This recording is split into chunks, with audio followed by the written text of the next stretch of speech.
خواتین و حضرات،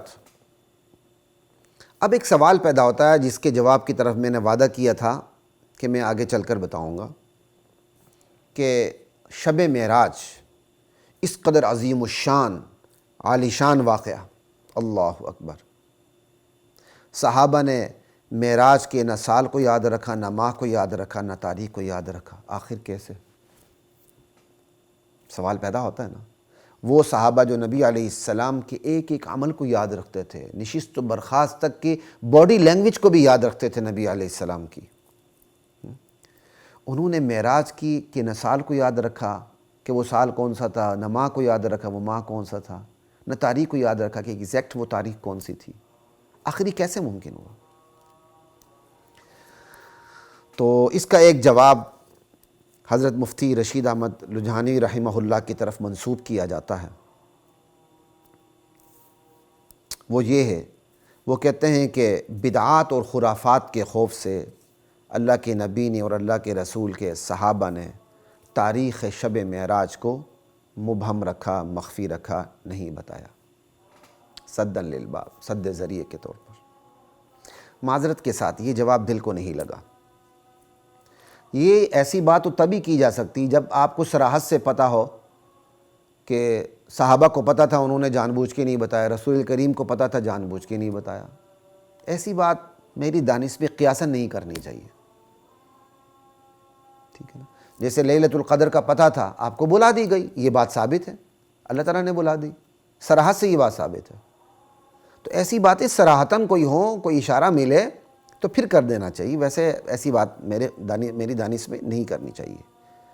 میری دانش میں اس کے جو جواب ہے وہ یہ ہے کہ اس عظیم الشان واقعے کی تاریخ کو یاد نہ رکھنا دراصل صحابہ کے مجموعی مزاج کا پتہ دیتا ہے، جو انہیں بارگاہ نبوت سے، در نبوت سے حاصل ہوا تھا۔ صحابہ کا مزاج مقاصد پر توجہ دینے کا تھا، عمل کے ذریعے، دعوت کے ذریعے، اللہ اکبر۔ اضافی باتوں پر ان کی توجہ مرکوز نہیں ہوتی تھی۔ یہی وجہ ہے کہ انہوں نے معراج پر، احادیث معراج پر، احادیث معراج پر، مقاصد معراج پر توجہ کو مرکوز رکھا۔ اگر شب معراج دیگر راتوں کے مقابلے میں افضل ٹھہرتی، شب عبادت ٹھہرتی، اور پھر اس دن روزہ افضل ٹھہرتا اور اس روزے کی فضیلتیں بیان ہوتی من جانب اللہ من جانب الرسول، صحابہ ضرور یاد رکھتے، دین کی دیگر ضروری باتوں کی طرح صحابہ ضرور یاد رکھتے۔ چونکہ شریعت نے کوئی ایسی تعلیم نہیں دی تھی تو صحابہ نے بھی اس معاملے پر توجہ نہیں دی کہ سال، ماہ، تاریخ ان کے نزدیک اضافی باتیں تھیں، لیکن جو معراج ہوئی اس کی حقیقت پر توجہ رکھی، فضائل پر، مقاصد پر، کیوں آپ کو یہ معراج کروائی گئی، ان پر توجہ رکھی۔ معراج سے متعلق انہوں نے حدیثوں کو بھی محفوظ رکھا، مقاصد کو بھی محفوظ رکھا، میرے اور آپ کے سامنے یہ دین پہنچا۔ یہ تھا صحابہ کا مجموعی مزاج کہ وہ دین کے حوالے سے مقاصد پر توجہ مرکوز رکھتے تھے، اور جن چیزوں کو یاد رکھنے کی ضرورت نہیں ہوتی تھی وہ نہیں رکھتے تھے۔ یہ آج بھی کہا جاتا ہے بڑا ریشنل طریقے سے کہ کسی نے اپنے حافظے سے صحیح کام لینا ہو، وہ ضروری باتوں کو یاد رکھے، غیر ضروری باتوں کو یاد نہ رکھے، کیونکہ انسان کی ذہن کی ایک لمٹ ہوتی ہے۔ آپ ہر چیز کو اندر گھسیڑتے رہیں گے تو ضروری باتیں نکل جائیں گی۔ تو صحابہ تو نبی علیہ السلام کی باڈی لینگویج تک کو یاد رکھتے تھے، ہر عمل کو یاد رکھتے تھے، تو وہ مقاصد پر توجہ دیتے تھے۔ ان کے نزدیک جو اضافی باتیں ہوتی تھیں، غیر ضروری باتیں ہوتی تھیں، ان کو وہ نظر انداز کرتے تھے۔ یہ بالکل قرآن والا انداز ہے۔ قرآن بڑے بڑے حقائق بیان کرتا ہے، نہ سال بتاتا، نہ تاریخ بتاتا، نہ مہینہ بتاتا۔ آپ انبیاء کی سرگزشت دیکھ لیں، انبیاء کی اقوام، انبیاء کی امتوں کی سرگزشت دیکھ لیں، قرآن کوئی تاریخ وار آپ کے سامنے تذکرے نہیں کرتا۔ یہ قرآن کا مزاج ہے، اور یہ قرآن کا مزاج نبی کو حاصل ہوا تھا، اور نبی سے یہ مزاج صحابہ کو حاصل ہوا۔ صحابہ اضافی باتوں پر توجہ نہیں دیتے تھے، اور اس کی ایک بہترین مثال میں آپ کو دیتا ہوں ایک اور، وہ کیا ہے؟ وہ قرآن و سنت سے، بخاری مسلم سے، قرآن سے۔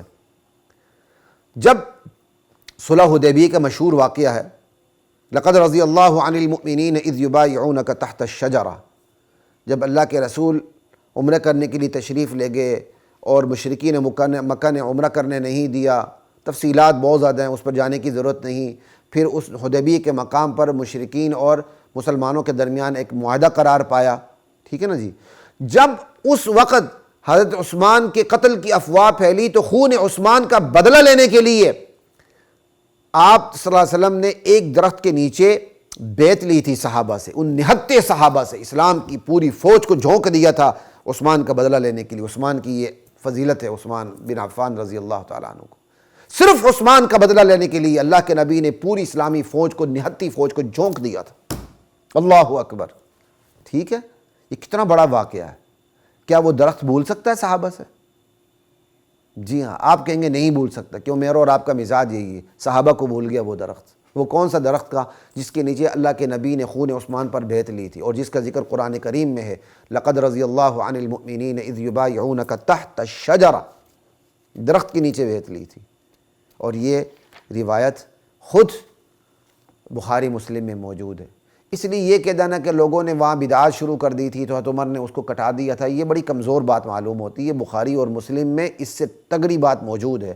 وہ یہ ہے، حضرت سعید بن مسیب نامور تابعی، اجل تابعین میں سے ہیں، وہ کہتے ہیں کہ میرے جو والد ہیں وہ بیعت رضوان میں اس بیعت میں شریک تھے.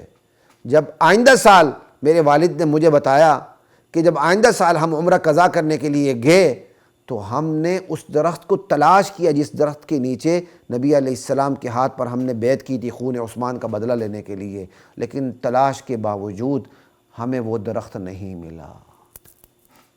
یہ ہے صحابہ کا مزاج. صحابہ نے اس درخت کو یاد ہی نہ رکھا. کیوں؟ صحابہ کی نظر مقاصد پر تھی. آج ہمارے اور صحابہ کے مزاج میں کتنا فرق آ چکا ہے. 360 ڈگری کا، زمین آسمان کا فرق آ چکا ہے. صحابہ مقاصد کو یاد رکھتے تھے، اضافی باتوں کو بھول جاتے تھے. بلکہ یہ بھی بات تاریخ میں بات آتی ہے کہ عمر نے ایک دفعہ گزرتے ہوئے کہا تھا وہ کون سا درخت ہے جہاں بیعت لی گئی تھی، وہ نہیں ملا. کہا چھوڑ دو، یہ کوئی زیادہ اہم بات نہیں، کوئی بات نہیں، اس کو چھوڑ دو، کوئی تلاش کرنے کی ضرورت نہیں ہے. صحابہ مقاصد پر توجہ رکھتے تھے، اضافی باتوں کو بھول جاتے تھے. اور ہم اضافی باتوں کو یاد رکھتے ہیں ناکام طریقے سے اور مقاصد کو بھول جاتے ہیں. اور ہماری نظر اضافی باتوں پر ہوتی ہے، اور وہ اضافی باتیں ہمیں بدعات کے شکنجے میں کسے بغیر نہیں چھوڑتی ہیں. یہ تھا سوال اور یہ تھا اس کا جواب.